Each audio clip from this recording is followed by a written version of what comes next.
Hello, everybody. Welcome back to another episode of E&Ftv. Today, we're joined by the brilliant Sally Beck, General Manager at the Royal Lancaster, London.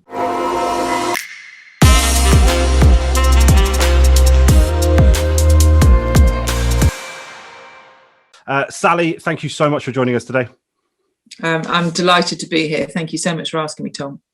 It's good to finally obviously get you on the show since I suppose first met you at the Hospace event last year in that incredible studio of yours. So no, it's fantastic to have you on the show. So thank you for taking the time out of your incredibly busy schedule, because I know how busy you've been. So I appreciate it. I suppose, Sally, with all our episodes, we love to try and get an idea of who the guest is, a bit about your background, and I suppose what's brought you to your current role. So please do take us through that, and I'd love to hear more. Okay. I think to give it context, because I think I've had a cracking career in our industry, and I know we're going to touch on the Hoteliers Charter a bit later, and I think it's all about careers, not just jobs. So I feel I want to share the whole warts and all. You know, I'm a publican's daughter, and born and bred in pubs and hotels. And when I say hotels, they're not the gorgeous ones that I work in now. The Berkeley Hotel in Scunthorpe with 12 bedrooms was my formative years. Sure. So, you know, basically, I went through school and college. Line of least resistance for me was to go into hotel and catering, because I'd bottled up as a child. I'd, done a reservation. I'd done all the stuff that you do as a young kid when you're working in your parents' business. So I went to Grimsby Tech and did hotel catering and institutional management for 2 years. I scraped to pass. Because I discovered boys. I'd been at a girls' boarding school, and I hadn't had boys around at all.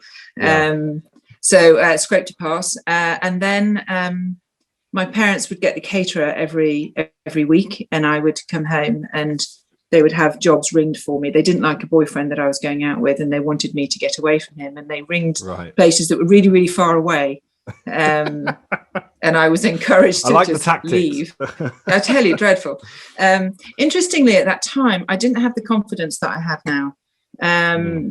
The Savoy trainee stuff was all being advertised at that time, and I thought, oh my God, I don't go to London.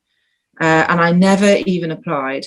I actually applied for a job down at the Dormy in Ferndown, which is one of the De Vere hotels, and I became a trainee manager there. Live in 50 quid a week. And worked for 2 years around all the departments. So, 3 months in, I don't know, spa, 3 months in reservations, 3 months in accommodation services, 3 months in banqueting, whatever. And did that for 2 years. And, it was great. And at the end of the 2 years, I was a bit of a crisis of confidence, because I didn't really want to do all the operational stuff. I'd done that all my life, and it just didn't excite me. And my boss, Derek Silk, a cracking guy, said, do you want to try sales? I said, yeah, sure. Having no idea what that meant. So I took my, fine, whatever that looks like. So I had a 2CV, a little red bomb, that was my college car. And so I started loitering around industrial estates and doing sales for the Dormy as a sales exec, and loved it, totally loved it. My operational knowledge gave me good strength, but I totally loved introducing people to the hotel, and that was it. I then became a salesperson. So the rest is sort of history. I did backpack for a couple of years, which I thought was amazing. And then Where did you go? Oh God, China for 3 months in 1988. Wow. India for 3 months. Australia for a year. Bali for a month, which was amazing. This is all 88, 89. So backpack for 2 years, which I have to say was it gives you maturity. We lived on, no one was paying a credit card for us. We had to, I worked a passage on a cargo ship for 3 times actually, as the only girl, around Australia and into Singapore. yeah, that's a whole nother story. But yeah, so I did. We'll come on to that on another episode. Yeah, maybe. that's another episode. But yeah, that was amazing. Anyways, so then I just carried on in sales, Right. sales exec, sales manager. I came to London eventually. I got over my fear and started working at the Great Western Royal, which is now the Hilton Paddington. Right. And I was there for about 18 months, which is a very long time at that hotel. Normally people ask about 3 months. Sure. And then from there, I was headhunted madly from a NAF 3-star in Paddington, as was, to be director of sales and marketing at the Conrad in Chelsea Harbour. And this is now in, a huge jump. Doreen Boulding was the inspirational general manager that sort of found me. Right. And it was Richard Shepherd who had seen me there. I was running the Indian Chef of the Year competition with Edwina Curry. So it was curry with curry. And, I love that. And he was one of the judges. And I was like the hostess and sort of running around trying to look after all these people. And he said to Doreen, he said, "I've just met your new director of sales." And I quote, "If she can go into a dump like that, smiling every day, she deserves a break." And so Doreen rang me and said, "Do you want to come and have a chat?" And I madly said, "No, thanks, I'm fine," because I'd actually just accepted a job with Concord Hotels as a sales exec for one of their regions. And then I thought, "What are you doing, you nutter?" So then I rang her back and said, "Actually, no, I do want to come and have a chat." So I met her and I started at the age of 26 as a director of sales and marketing at the Conrad in Chelsea Harbour. So I was the third director of sales there. The hotel had only been open 18 months. And Doreen was the third general manager. And it was an all-suite hotel in Chelsea Harbour, a brand new area of London that was only really starting to be developed. And we were a cracking team. And that hotel had not made budget since opening. And I started there in the summer, in July, and in August we made money. So I learned so much from her. She's a past sales and marketing director that then became a GM. And I worked with her for 3.5 years. And then I wanted to know if I could do it on my own. So I left and went to the Royal Garden and did the reopening. And so I went there in 95, and we opened in 96. So I'd been with Doreen since 92. So I'm so old. It's probably most older. I started there when other people were being born, people on the audience. But anyway, my goal was to open and stay at the Royal Garden, because many directors of sales and marketing are pre-opening and then their budgets don't work and then they get trashed. Sure. And I wanted to set up a business foundation that worked for the future and to stay. And I stayed for 3.5 years. It was cracking. In that time, I met my husband. And we wanted time out. So I dumped my notice in and went traveling. And this is now at the age of 32. So this is 10 years on from before when I went traveling. Yeah. And we took a one-way flight and just left, which was unbelievable. At that age, I felt so grown up, dumping in my notice and going traveling. And did that for 16 months. And we came back. And this is now, we went February 99 and came back July 2000. So we had the Millennium all-night party in Koh Samui madly. You're getting I never say all this stuff anyway. There you go. So and then I came back thinking my skills are transferable. I thought, okay, I think I'm done with hotels, which is mad really. And I spent 3 months working with Aramark as a contract caterer. Okay. And loved Aramark, really good company, but I found that I really didn't like not having the experience of my background to be saying, actually, this works because I know it does. Even though my skills were transferable, when you're at that position, board position, and you get challenged, it's not good enough to say, I just think it's right. You need a weight of experience. So I thought, you know what, I'm not sure. So I went and I left and I started at the Landmark in Chelsea, the Landmark as director of sales and marketing in Malabo. Right. And I was there 12 years before coming to, and that's part of the same company as the Royal Lancaster. Yes. And then the team there said, Sally, would you, come over and go back to operational. Go over there. By that time, I'd have go to the other hotel. I'd got both my girls, and time felt right. And so I started at the Royal Lancaster in November 2012. Right. And we started what was meant to be a £40 million refit in April 2013, and ended up being an £85 million refit. So yeah, we took the hotel through that. It's my first GM role, huge learning curve for me, and I've loved it. So the hotel's now 5-star. It's stunning. We did it. We morphed. The Phoenix has risen. It's great, and we were tunning, and it was all going to be brilliant. And then COVID hit, and so that's where we are. Yeah, and here we are. And I was going to say, for obviously anybody from a seasoned professional or from a sort of graduate or sort of student perspective, I think your journey, it's interesting because just before obviously we jumped on to record this, you quite rightly and I said the same thing. You hadn't gone to university. You were a sales and marketing director, but you hadn't got a marketing degree or anything like that. It was just pure hard graft. It's one of these things where I think that's kind of lost sometimes, is you reel off all these accreditations and these qualifications and so on. Yet you came at it from a pure hard graft, pure long hour, I need to do what I've got to do. And it's interesting because we don't hear that all that much.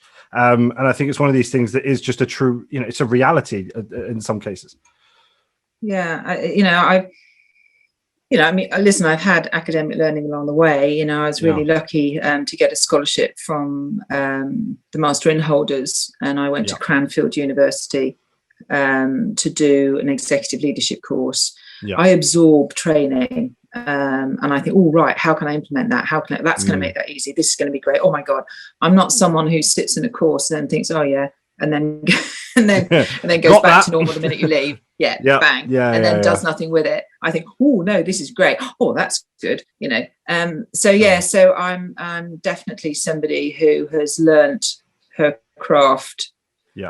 Learning from you also know what you don't want to learn. I've seen some appalling management in my time, and I've always thought, when it was my turn, I'm not going to do that. When you learn that, you learn from people around you, and you choose who to emulate and what to adapt and what to add into your skill sets.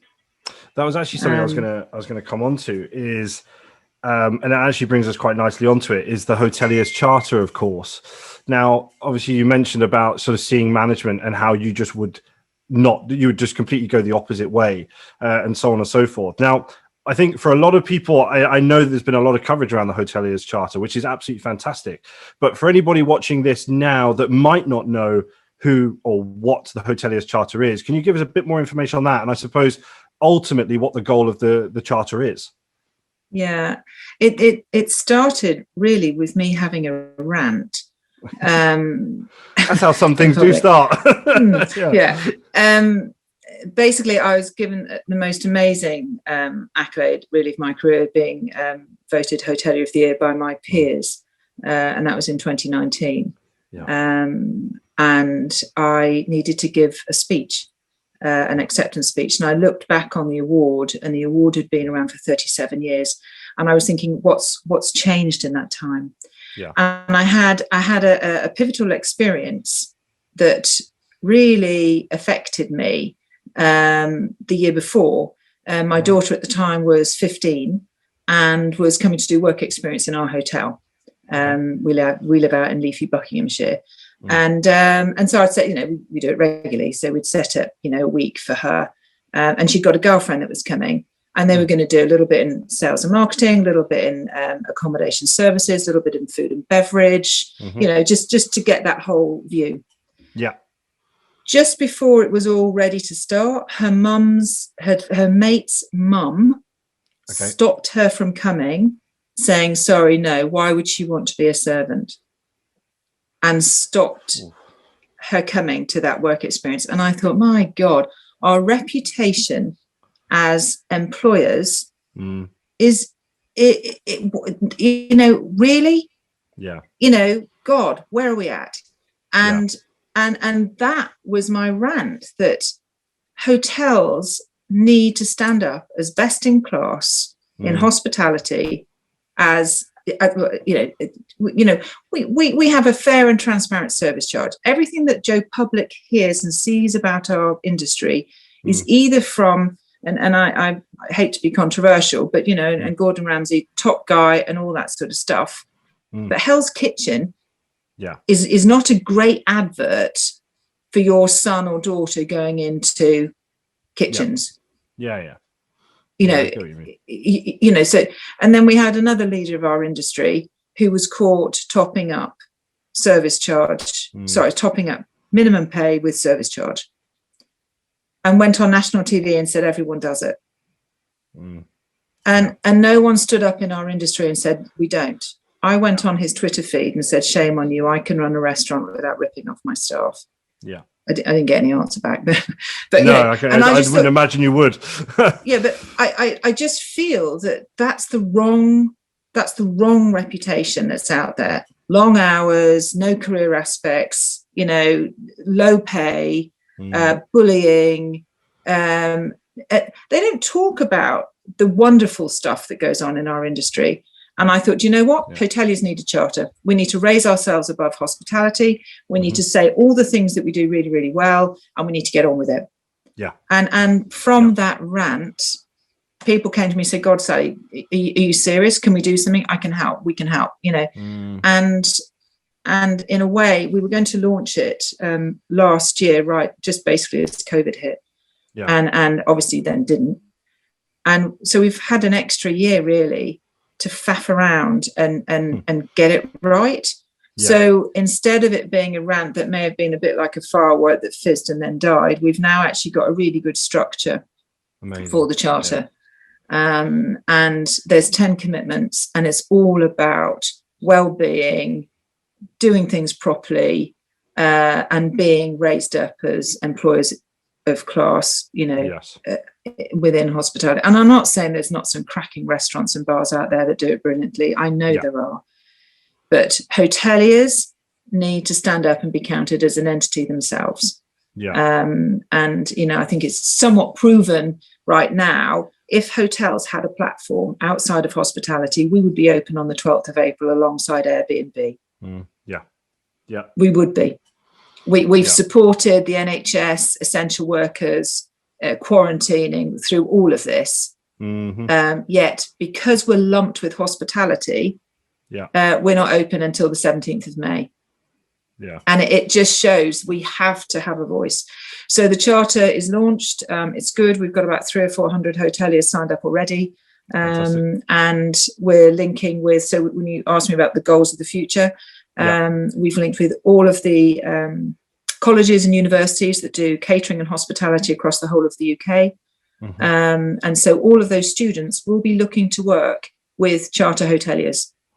And they will hold those general managers. They will hold those general managers to ransom, because they've said they're going to sign up to these 10 commitments. The AA is also, Simon Mumford and his team are adding 2 or 3 questions at the end of their inspections. To say, is your employer, is your GM holding up the essence of the charter? So I think it's going to be great. And there's so many other benefits in having a network of general managers. And my dad ran the Berkeley in Scunthorpe.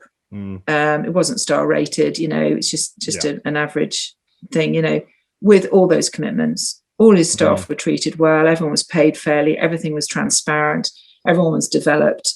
So this is for the 2-star hotel in Lyme Regis and the 5-star wonderful Chewton Glen or Grosvenor House or whatever. It's hoteliers. It's not running a good business and treating people well. It's not elitist. It's great actually, because it's effectively run by hoteliers for hoteliers, right? That's the whole thing. And as you say, to have a network of like-minded individuals that are, striving to achieve that level of excellence and be part of this sort of group, if you like, which will inevitably, I have no doubt, from when we first spoke about it and I heard about it a while back, I thought it was a fantastic idea, and almost, how is this not already something that is there, you know? And I think amazing idea, and something that will reinforce the sort of reputation. But obviously, as I said to you a brief moment ago as well, it almost feels like a bit of a revolution as to where things are going to go, because you guys as a group, as a collective of hoteliers, will drive that forward then. You know, it's just inevitable, right? Yeah, I think so. I mean, there's a good groundswell. I mean, every charter hotelier will be connected to their local college and university for, you know, interns or work experience or whatever. But more than that, they need to be connected also with the local schools and doing community projects within their area. So the hotel in Lyme Regis is working with careers advisors and stuff, and doing stuff within the community that makes sense. I mean, at the Royal Lancaster, we set up the Royal Lancaster Community Consortium because, you know, we raise charitable funds in the hotel, and we give it to the local community, and we do good.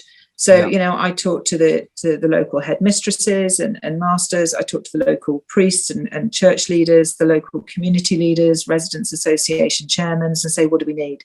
There's sex trafficking on Sussex Gardens. So we pay money into the Eve's Women's Trust to help with that. There's some unemployment in one of the local boroughs that we do work experience with.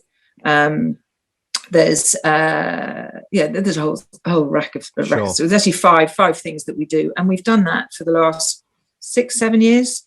Right. So there's one of our local schools, it's a primary school, has got the highest obesity rating in London. So our chefs go and help them work out how to cook and how to have food and stuff like that. I love that. So we do that in the community now. But if every hotel is doing that in the community, that breaks down the barrier, so that this 40-odd-year-old woman in Buckinghamshire won't say to her daughter, why do you want to be a servant? Yes. And stop her coming in. You know, the other thing is, you know, with Brexit, it's going to be harder to get the lovely Europeans over to help us. We need more people in the UK coming into our industry and being proud to work in hospitality. And I'm not saying that restaurants and bars, you know, but I'm just saying hotels, I believe, do it better or more consistently, and we're 24/7, so we can help people more than general restaurants and bars, and we're quite diverse. So it's an exciting time. It's a positive problem at the moment. We need to structure the company to make it work, or find it, make it a company. I don't know. We've got to work it out, charitable status or whatever. Get some admin support. It's been a positive problem, a deluge of positivity. But we've all got day jobs that we've got to still deliver. So this is it. And I suppose actually coming on to your day job, I mean, in terms of obviously your focus for the Royal Lancaster, I mean, what's I suppose, you know, it's an obvious thing right now, but the reopening, well, obviously I know you've been open, but sort of the sort of reopening of all the properties in London and how it's all going to work and where the market's going to sort of really kick in. I suppose, what's your focus ultimately for the Royal Lancaster, your team and all the rest of it right now? Well, I mean, if we feel like there's some joy starting to happen, you know, same as everyone, it's been hard when we closed initially. I hated closing, didn't want to close at all. And then obviously we have had to go through consultations and have had to make redundancies from our very loyal team. It's been very hard. We're coming out of the end of that now, and we're really now starting to look forward. I've always wanted us to be the happiest hotel in London, because I believe a happy team, you know, makes happy guests, and it's an intangible. You just feel it if somebody's happy. And I think it's really important. So right now, my team is smaller than it was, but we're pathetically excited that, you know, we've had 40 inquiries this week for our events and group business. We did 4% occupancy in February. You know, yay. We'll do a little bit more in March, hopefully. But by being open, the team can come in, even if it's only 2 days a month or 3 days a month. It's something. It's good for their mental health. Yes. But yeah, we're positively looking forward to opening. I do wish it was the 12th of April. I think it's unfair that it's not, but hey, that's where we are. 17th of May, so be it. And I know there's a lot of people that agree with you on that point. The majority of everybody that I've spoken to have all said this doesn't make any sense to us and things. So there's so many people that are on the exact same page. Completely. I mean, we hope we're all making as much noise to the government as we can, and we're hopeful that their slight thing is that you have to have a separate entrance. Really, I've got so many bloody entrances, it's untrue. I can easily manage that, but we're hopeful that between UKH and the pressure groups that are there, that we can see whether they can just make that change, because it will not give any negativity to the continued roadmap of the government and their safety measures at all. But it would be another lifeline. When I had to alter my forecast to show that, we lost another 500,000. We lost another 500,000. But it's like, really, and we're lucky we've got a company that isn't overextended and can manage that loss. But you're driving, or the government's initiative is driving small businesses and hotels to the wall. So I'm hopeful that it would change. But we're looking forward to the 17th of May and of rebuilding. Yeah, and obviously being the happiest hotel in London, that's not a bad goal to have, I suppose, for a property, right? Yeah, listen, it's an intangible, but we've just been shortlisted for the best employer by Springboard, so we're really excited by that. I hope, I believe my team are happy. They tell me they are. I just had an email this morning. I sent a card to one of my team who was able to translate on a consultation for me. Very difficult, difficult. But he did it. It's not even his department, but he had the right language skills. And I sent him a card thanking him. And he said to me, Sally, he said, honestly, I wasn't expecting the card. And it's really kind of you. And it's just nice to help. And please. And he said, and that's why I love working for you, because I just sent him a card, Yeah. But it's the little things sometimes. Small things. It is the little things sometimes. And I think sometimes that's the thing that is most appreciated, because it is unexpected and it might be a little gesture to you, but to somebody else it could be absolutely huge. So no, I do get that. And of course, talking about group business, of course, Edwards and Finn will be holding their commercial leadership meeting with I think last time we checked there was something like 26 commercial leaders all coming. So we've got to get that back in the diary now that obviously everything is, as we've got this roadmap. But yeah, that's a big thing to shout about on this episode, I suppose. But yeah, so we're really, really excited about having that going ahead. Good.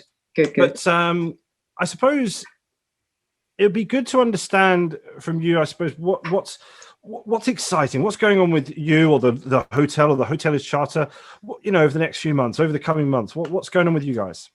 Well, I think over the pandemic, obviously our core revenue was hit, not being able to open the bedrooms. And we made a couple of creative entrepreneurial type decisions to try and broaden our revenue streams, and tied in with the mixed reality studio that we built with Smart AV that's now 4-wall in our Westbourne suite. And that over the last years delivered us about £500,000 worth of revenue, which is not to be sniffed at. No. And I'm looking forward to seeing how that develops now with the roadmap. That's quite exciting. It means we've got more strings to our bow. Not quite sure how it's gonna develop. So I'm excited to see. Some companies are going to be using that. Some companies are going to go back to full live. Yes. Others are going to be, it's a little bit of a hybrid. So that's a new thing for us. One of our restaurants that I just couldn't make work, we've done a cracking partnership with Tony Page, and we've got a little pop-up now in our Tony Page at Island restaurant. And he could only open for 10 days before the government shut him down again, or shut us all down. Right. So I'm excited. He's going to open on the 12th of April because he can for his outside space. Sure. And I'm excited to see how that's going to develop too. Yeah. And generally, I feel like spring is coming. The good news keeps coming. I feel that the dark days are behind us. I know there's still a rocky road. I'm not it's still going to be difficult to get back to the profit levels that we were. But I think it just feels so much more positive now than it did a couple of months ago. So and then we got shortlisted for this Best Employer Award, which we find out on the 18th of March. You have to celebrate your joy wherever there is in this dark world, and that one's a nice one for us to sort of get excited about. It's strange you say that, because obviously this will go out at a later date than this, but I just put out a post today saying the exact same thing. I thought, you know what, I need to start looking at the end of the week what's actually been achieved and the positives, because it's something that anybody that knows me, I'm notoriously critical of myself, and I sort of don't look at the positives, but I focus heavily on what hasn't worked, right? And that's something that I really sort of thought about. And I thought, you know what, this morning I'm going to put out a post and put some positivity back out there to say that things are happening.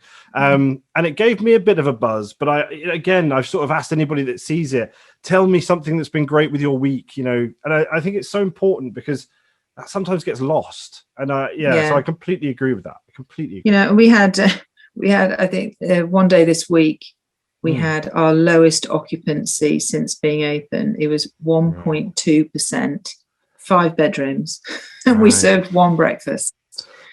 And the team was so depressed. And I happened to be in that day. And I said, oh, come on. I said, this is our low. Everything's going to be better. We're going to look back at this and think, do you remember when? Do you remember when we just did that?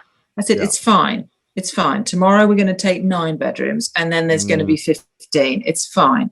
But you do have to stay positive, because otherwise the alternative is too dark. One of the things that's been fun for us, we started, I think when we were in the pandemic, when we first closed, we were at 22 on TripAdvisor or something ridiculous. We're now at 13. So, there you go. So with our tiny little occupancy, with our tiny little efforts, we've got to 13. And I'm thinking, that's great. We're a 400 bedroom hotel. We're 13 on TripAdvisor against suddenly 12,000 hotels in London. And so, it's great. So you've got to just find where the joy is and celebrate it for the good of yourself, but the good of your team, and just to lift, because otherwise it's too hard. What a great way to end this episode, to be fair. I don't think I actually want to add anything to that. Positivity at its absolute best. Well, Sally, I just want to say a huge thank you to you for taking the time out to join us today on this. It's been an absolute pleasure. It's been really interesting to hear about your background, how obviously you got to where you are now, obviously everything that's going on with the Hoteliers Charter, and of course just some great positivity coming out of the hotel itself and all the rest of it. So I just want to say a massive thank you to you. So thanks for your time. Thank you, Tom. And guys, thank you so much for tuning in. Make sure you see who's on next week's episode now.